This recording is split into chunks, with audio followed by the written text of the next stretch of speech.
So it is 3 o'clock Friday morning.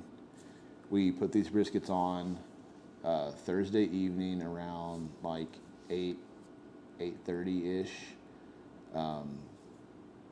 We got back here. Alec beat me by a little bit. So he is down there kind of getting everything prepped. We got here in the pit, was sitting around 195-ish after the cold smoke, so it definitely did its job. We'll get down there and show you all that, but I'm excited for y'all to watch this video. It was a video that I remember when I was, really, really YouTube dependent on trying to search for information on how to get better. I always wanted to watch, the cooking process and what goes into it for a large scale cook. And a large scale for us is anything, 20 plus, which, for Saturday service, we're running usually 28 to 30 briskets for Saturday, especially when we look at the weather and it's really, really going to be a nice forecast for that day. So I figured I'd make my attempt at showing y'all what goes into it, what leads into it, what we're doing throughout the cook. I'll do my best kind of work in some of the stuff we're looking for throughout the cook. We'll definitely talk about the fire styles throughout. But yeah, this is going to be our first attempt at trying to show y'all a large scale cook on a big, 1,000 gallon offset. So it's my first attempt though. So I definitely want to do this more. This will not be the last one we do of this style video. Any recommendations or tips or anything or comments y'all have, please, put it in the comment section or shoot me a DM. I'm by no means an expert at this. I'm just trying to get, figure this YouTube thing out as I go. But you guys seem to enjoy the content, and I'm really enjoying producing the content and all that it entails. So I really do hope that y'all appreciate this. Thanks.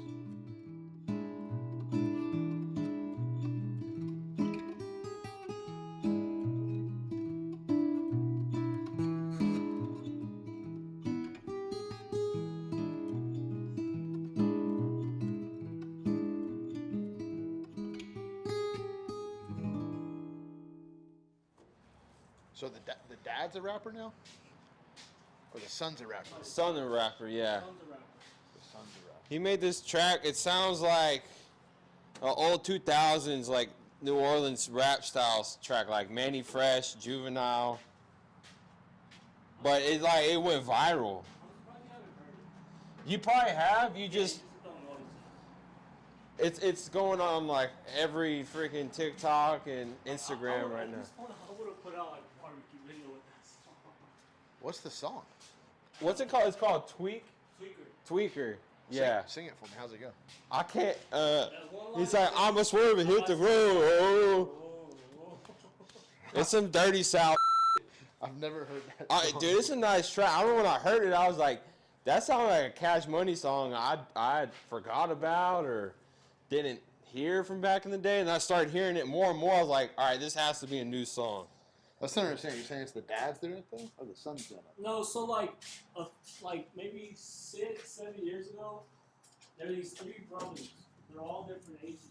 It's like Lonzo Ball. No, I don't. We don't sit around at campfires and kumbaya all the time. You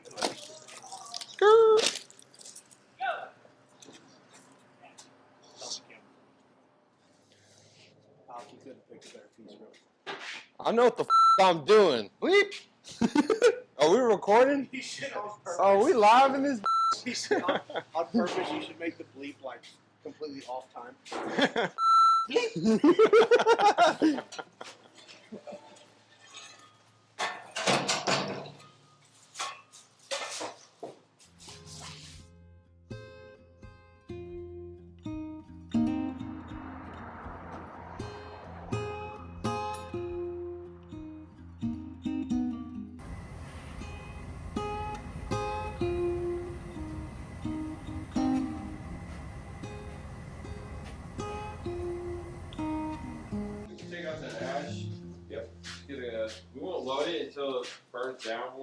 for them. And then I'll probably run that one at like 175, 200 from the job.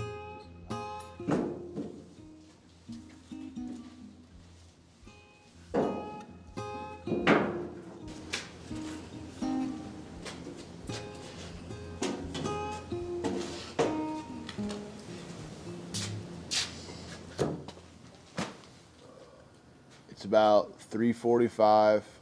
It is bitterly cold outside right now. We just got back. We fired the brisket pit back up. Alec beat me here this morning. Gang, gang. So we're gonna get this thing back up to about 225 for probably an hour or so, and then 250 for an hour, and then we're gonna bump and cruise at 275 until we hit that stall.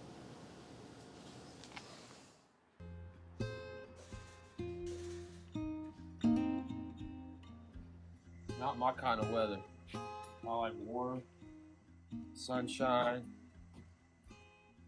You're dressed like you're riding on going on the Polar Express, dude. Like 37 outside. Give me some hot chocolate.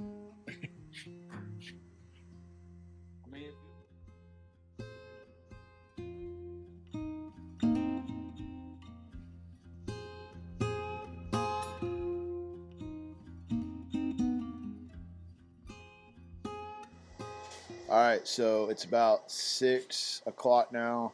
This is going to be fire check number 2. I'm going to show y'all kind of what it looks like. I'm going to build the fire, show y'all kind of what we're shooting for as far as the fire style, and then target temp, and we'll go from there. So let's go. All right, guys, so y'all can see that it's pretty much burned down here to coals. We're going to kind of knock this down, scrape it, flatten our coal bed. We're going to pull some of these coals out to go to the low country and get the direct heat pit ready to go for chickens. But we're going to start slowly taking coals out, managing our coal bed, which is super important here, and then rebuild our fire for fire number 3 of the day.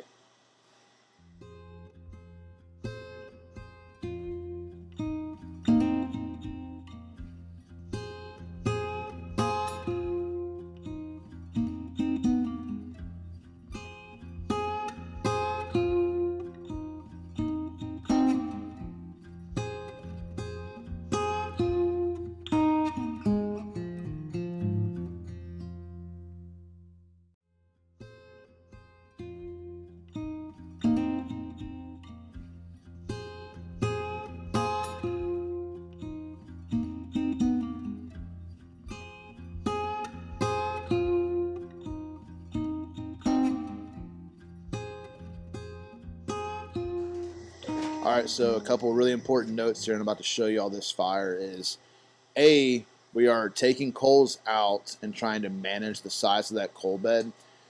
With this being an insulated firebox, we don't want to have too big of a coal bed. Otherwise, it'll get kind of that easy bake oven effect to where it's just a lot of heat, not a lot of smoke, and that can really lead to like crisping up edges, and it's not a lot of good things. So coal bed size is probably the most important thing we talk about here as far as running our fires. And point number 2 is how much space and gap you're leaving from the coal bed to the bottom of the wood style fire you're running. So we aim to keep that really, really tight, to keep the fires nice, chill, low, and not get too crazy. So I'm going to show y'all.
All right, guys, so it's like 7:30-ish now.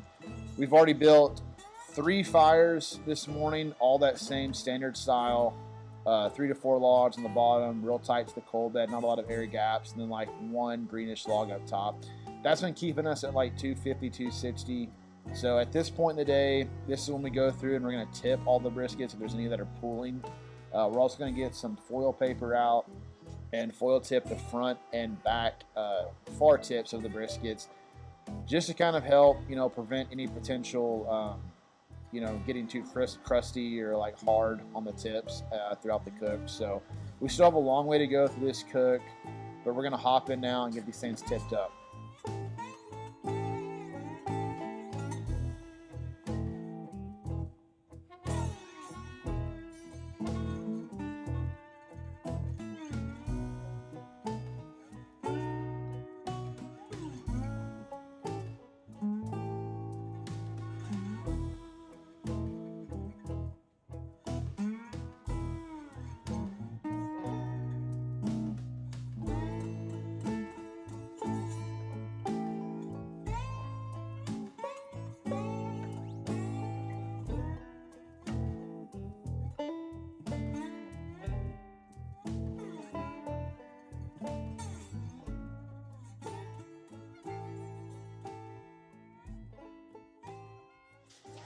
All right, so we've got the briskets tipped. They're rotated. They're back on the pit. We reworked the fire. We're looking to cruise at like 275 for the next couple hours. These should start changing color dramatically and getting super, super pretty. This is pretty much my favorite part of the cook here, seeing them kind of transform from where they are now to where they're about to be. So really excited. The cook's looking great. Weather is still really, really cold, and it's one of those days. So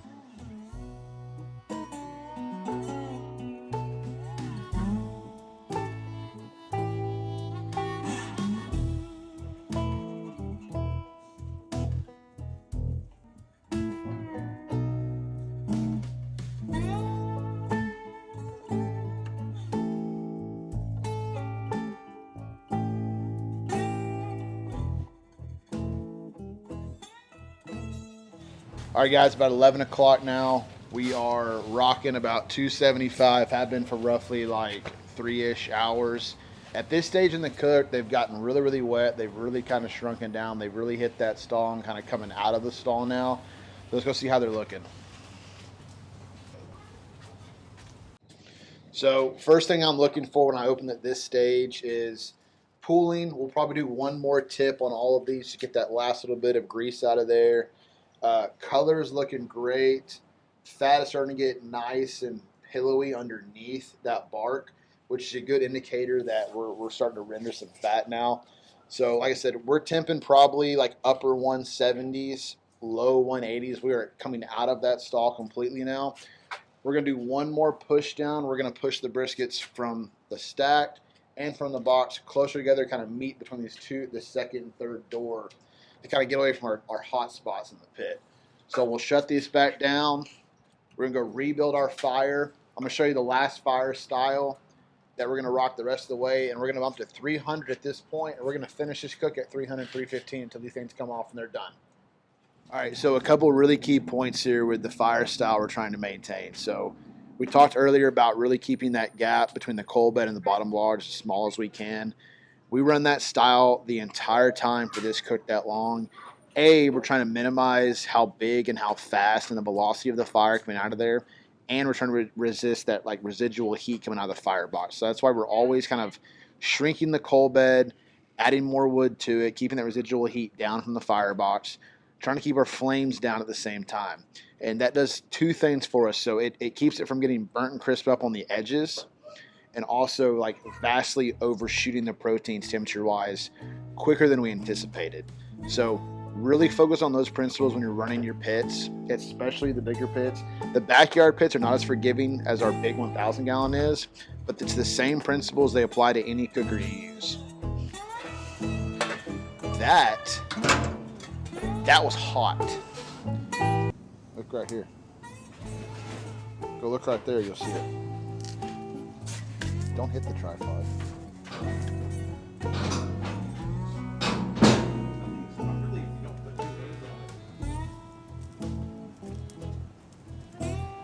still not used to it.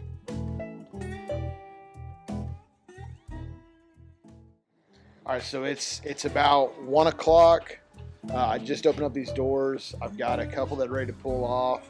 We're gonna open these up, show y'all how they're looking right now, show you where we probe them, and then we're gonna pull them off, get them wrapped up, show you that process, and shut these doors back down to finish the rest of these guys.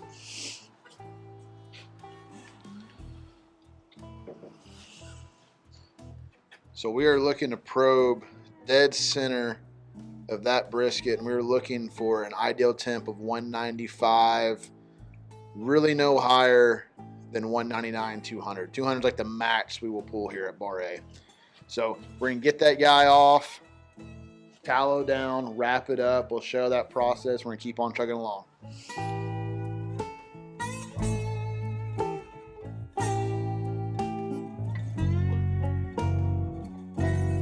All right, so step one for us guys, we're gonna put about 8 ounces of beef tallow down. Get it nice and flat.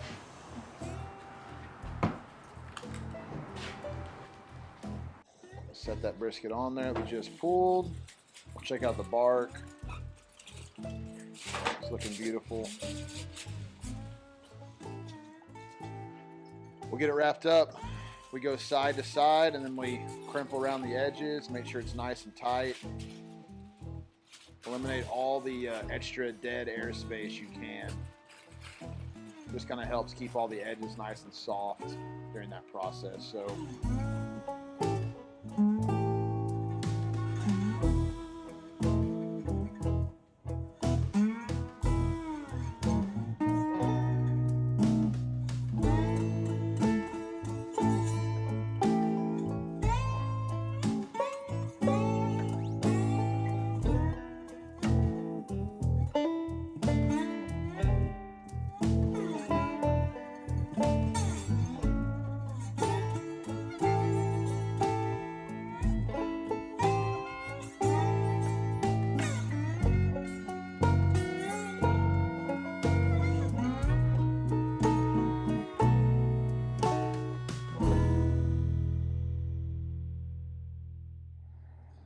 What started at about 3:15 this morning has finally ended. It's about 2:30 here in the afternoon. We have all 28 of them off and 4 pork butts. It was very, very bitterly cold today. Bitterly cold for us here in Texas. You know, cold for us is like anything below 40. I know you guys up north deal with much more frigid temps than we do that I couldn't even imagine. So, but for us, cold, dry days like this, stuff tends to cook a little bit better, a little bit quicker, a little bit more efficient. So it's not the worst thing from a pitmaster perspective down here.